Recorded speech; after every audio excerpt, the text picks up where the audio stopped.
Hello guys, আজকের ওয়েদারটা দেখতেই পাচ্ছ কেমন, একটু ভালো লাগছিল না। তারপর তোমরা দেখতে পাচ্ছ আমি আজকে অনেক লেট করে উঠেছি। তো বাবা আমার জন্য ডালপুরি এনেছিল, তো সেইটাই সকালবেলা খাওয়া হলো। ঠিক আছে, তারপর আমার সামনে এক্সাম, তো ওই কারণে একটু পড়তে বসেছিলাম।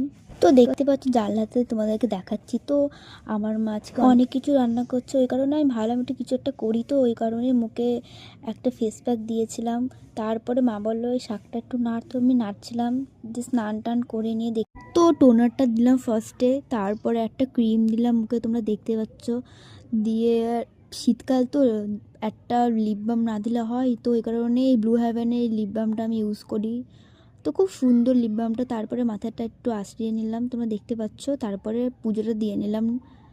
আমাদের এই যে লোকনাথ বাবা, তারপরে এই যে লক্ষ্মী ঠাকুর, তারপরে মঙ্গলচন্দ্রী শিব ঠাকুর। তো ভাবলাম একটু নেল পলিশ পরি, নেল পলিশ পরেই মা বললো বস খেতে। তো খেতে বসে বসে তোমরা দেখতে পাচ্ছ আজকে অনেক কিছু রান্না হয়েছে। তো ওই যে মাছের ঝোলও হয়েছে দেখতে পাচ্ছ, মাংস মাছের ঝোল দেখতে পাচ্ছ। তো খাওয়া হয়ে গেছে, তো এখন একটু বসে বসে ফোন দেখবো।